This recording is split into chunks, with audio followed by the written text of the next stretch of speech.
Now. On 105.9 FM and streaming worldwide on the WMAL app. O'Connor and Company. It's Friday. We're in love with this country and all of you for letting us be a part of your morning routine. Thanks so much for listening to O'Connor and Company. Coming up at 8:05, Sarah Carter, independent journalist and investigative journalist who has been covering the border. She'll talk about what Kamala Harris' legacy on immigration truly is, and about President Trump's visit to the border that we just touched on moments ago.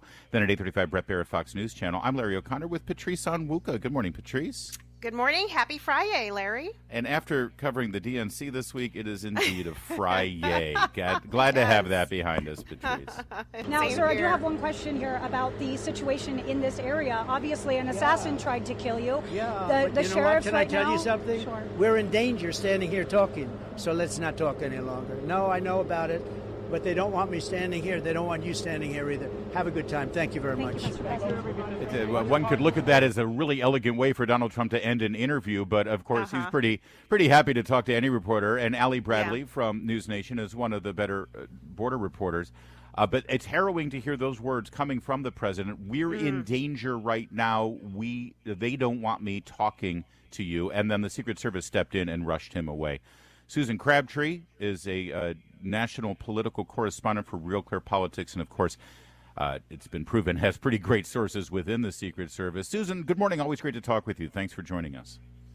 Absolutely. Thanks for having me. I'm sure you saw that video as well. It's a little unnerving because the president clearly, he stepped away from his bulletproof glass at an outdoor event to make sure that one of the audience members was okay after a medical emergency. Despite the best efforts here, it seems like President Trump is still trying to sort of work within the confines of the Secret Service guidelines and still campaign the way he wishes to campaign. Are there larger dangers right now that we're not hearing about with regard to continued threats against his life?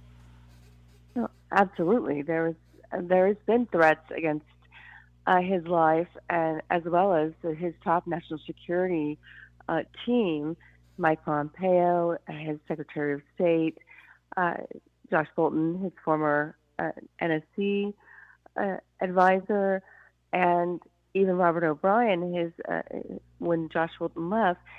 These are the main threat against him was from the Iranian leadership, and ever since he authorized the elimination, the bombing of Iranian General Soleimani, and it's real. It's a real threat, and now we have other threats that we're watching.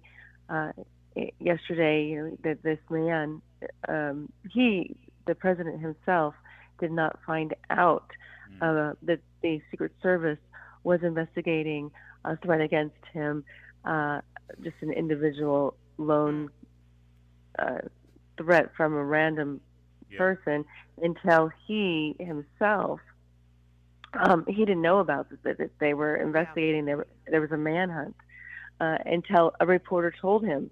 That's another problem. It's another problem with the Secret Service, because my sources told me after I discovered that yesterday that I knew about the threat before President Trump did, and that it's another breach of their protocol. He should have been briefed that they were on a manhunt they were looking for somebody who had threatened him. Yeah, it's alarming, Susan, because I would think that the president should know before we all do. Thinking about the Secret Service, you actually broke some news yesterday in regards to accountability. Hopefully, talk to us about your post here. I'm looking at your X.com post where you're saying that Secret Service agents in the Pittsburgh field office were placed on leave. Is this enough? And what about D.C., the more of the higher ups in the Secret Service? Will there be accountability for any of those folks? Well, I think that's the real problem here. This is a step in the right direction to actually have taken some the Pittsburgh field office members, there was a lot of people that were involved in the security of the Butler rally. The lead agent, they call it the lead agent. You got to get the semantics exactly right with the Secret Service, because that's how they deny your inquiries, your media inquiries, and even inquiries from members of Congress. So the lead agent, and that's the person that's in charge of, from start to finish, from the airport arrival to the event, planning the security, to going to a hotel, then leaving on the airport, all of that, there's a lead agent that's in charge of that. That came from the Pittsburgh field office. But I know from my reporting that the Donald Trump detail, that's the people that cover him on a regular basis, not the field office, where when he arrives in a local area, so there's counterparts in that capacity. The site agent for the Butler rally, the one that came up with the plan, that devised the plan, it's a woman, is on the Donald Trump detail. They haven't been placed on leave at all. And I'm being told that person is being protected.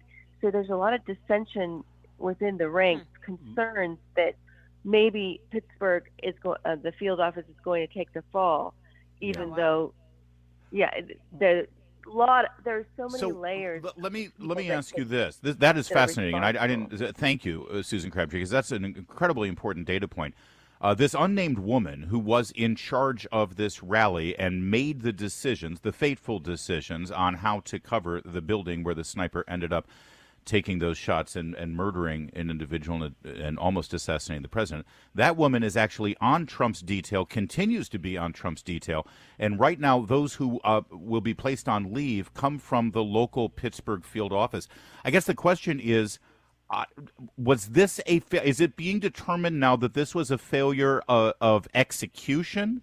The plan was fine, but they just didn't execute it right, and that's why it would be the field office taking the fall? Or is it the summation from your sources that this was a failed plan in the first place and execution had nothing to do with it?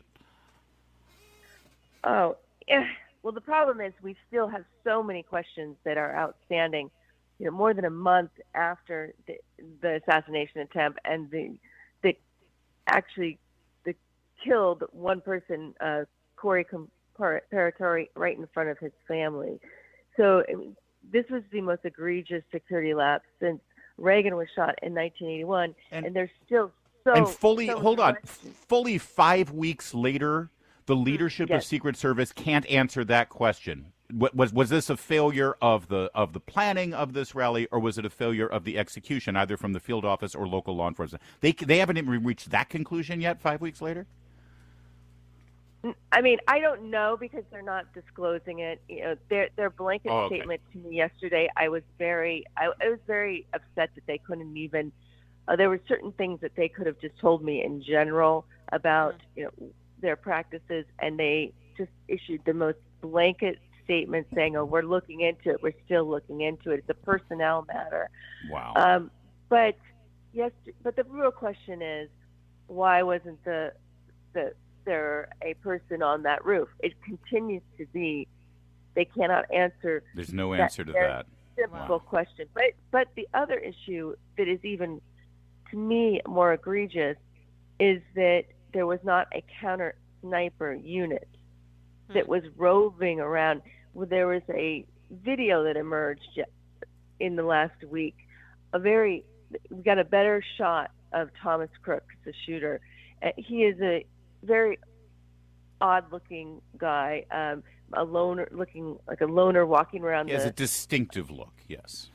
Very distinctive look. And I can't go into sources and methods, but my sources are telling me that if there was a counter sniper unit, that they look for certain. They're trained, highly trained, to look for certain characteristics of a person that don't fit in to a rally, and that he, especially if he was holding up a rangefinder, this counter sniper unit roams around an event and they're looking exactly for these type of people. Yeah. And especially if you had a rangefinder, they would have found this person, they would have questioned it, and immediately, taken him off for more questioning, and Sure.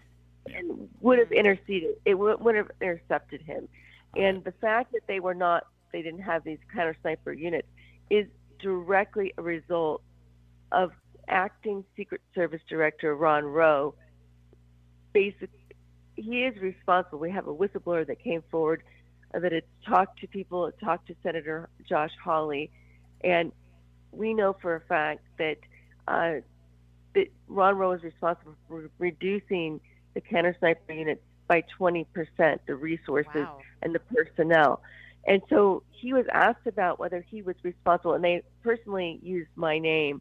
The senators asked him if he was responsible in the hearing for denying any request for security, and he said no, but he was not forthcoming. Again, semantics issue. Yeah. He did not admit that he personally has reduced the counter sniper units and did not allow.